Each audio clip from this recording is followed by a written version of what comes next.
کرو تمہیں فائدہ ہوگا.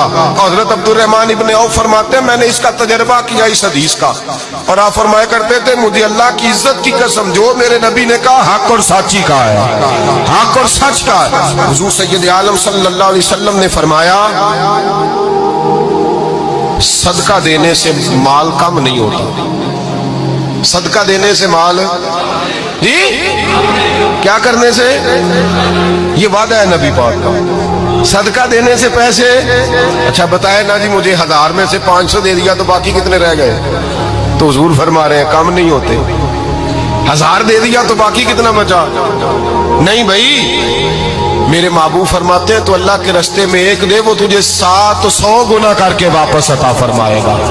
نبی پاک نے فرمایا صدقہ دینے سے مال کم نہیں ہوتا, اور فرمایا معذرت کرنے سے عزت میں کمی نہیں آتی. معذرت کرنے سے عزت میں کمی, اللہ اکبر, معذرت کرنے سے عزت میں کمی. اور حد کر دی میرے حبیب نے, فرمایا تو رب کی رضا کے لیے عاجزی کر, تیرے نبی کا وعدہ ہے اللہ تجھے عزت عطا فرما دے گا. تو جھک جا اللہ کی رضا, عاجزی اختیار کر, سادگی اختیار کر, سادگی عاجزی کر, تجھے اللہ ایک دو باتیں اس میں ارشاد, ایک معذرت کر غلطی ہو جائے, اور دوسرا پہلے عاجزی کی بات سنے. حضرت عمر بن عبدالعزیز بادشاہ تھے, سوئے ہوئے تھے, غلام بھی پاس آرام کر رہا تھا, مہمان بھی آئے تھے. غلام کی ڈیوٹی تھی ہر وقت حضرت کے پاس رہنا. اب سوئے ہوئے, دیر ہو گئی, غلام بیچارہ تھوڑا تھوڑا اونگ آتے آتے سو گیا. حضرت چراغ روشن تھا, کچھ لکھ رہے تھے, مہمان بیٹھا تھا, خادم سو گیا. اب چراغ نہ آہستہ آہستہ گل ہو گیا, بجھ گیا. حضرت اٹھے, بوڑھے آدمی تھے, چراغ صحیح کرنے. مہمان کہنے لگے حضور میں نہ کر دوں, میں نہ کر دوں. کہنے لگے نہیں تم مہمان ہو, مہمان سے خدمت نہیں لی جاتی. تو اس نے کہا غلام کو جگائیے. فرمانے لگے ابھی تو بیچارہ سویا ہے اور نیند سے بیدار کر دوں. خود گئے, اس میں تیل دوبارہ ڈالا, بتی ٹھیک کی, جلائی, واپس آ گئے. وہ مہمان, اب بادشاہ کا مہمان بھی تو کوئی بادشاہ ہی ہوگا نا.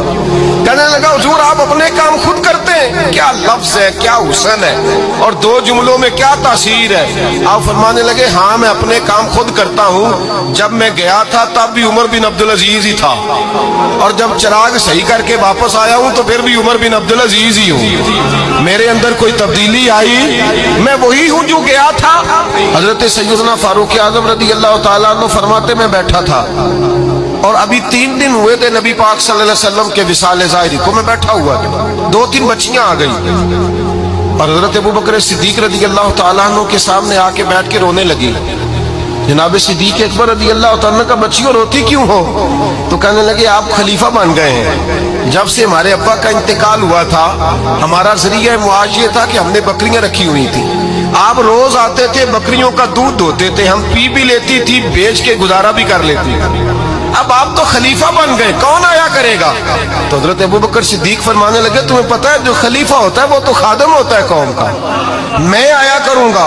حضرت ابوبکر صدیق روزانہ اٹھتے عصر کے بعد اور جاتے, خلیفہ ہونے کے باوجود ان بچیوں کی بکریوں کو پکڑتے, دودھ دھوتے, ان کے گھر میں دے کے آتے.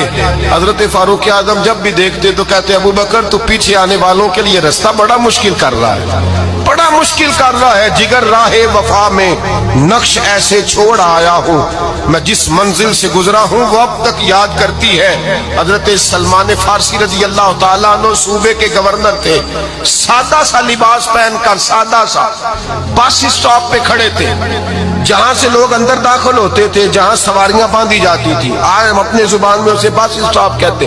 باہر کھڑے تھے, کوئی مہمان آ گیا کسی کا, اس نے دیکھا سادے سے کپڑے ہیں, خستہ سی حالی ہے, اس نے سمجھا کوئی کلی ہے شاید, معاذ کوئی ملازم ہے. کہنے لگا خادم ادھر آؤ, ادھر آؤ. آپ قریب گئے, کہنے لگے میرا سامان اٹھاؤ. امام غزالی فرماتے ہیں جب تو علم پڑھنے بیٹھتا ہے تو یہ بھی خیال کرنا تیرے اندر تکبر کا بوٹا نہ لگ جائے, عاجزی اختیار کرنا. عاجزی, سر پہ رکھا ہوا ہے سامان. حضرت سلمان فارسی نے, گورنر صاحب نے, اس آدمی کا, مہمان کا سر پہ سامان رکھا اور جا رہے. سنو اور غور کرو. جب جا رہے تھے جو آدمی بھی ملتا, گورنر صاحب ہمیں دے دے.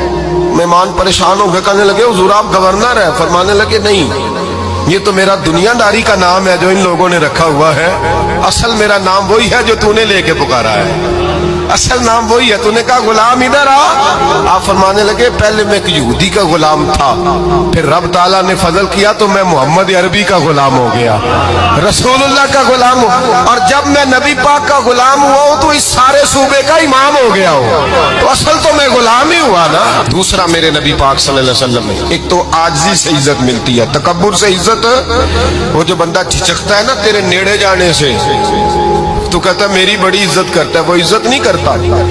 شیر کی عزت ہوتی ہے کہ خوف ہوتا ہے؟ بولے نا، تو نہیں نا ڈر لگتا ہوتی کو۔ شیر کا کیا ہوتا ہے؟ خوف، اس کی عزت نہیں ہوتی۔ تو درندہ ہے، درندوں کی بھی کبھی عزت ہوتی ہے؟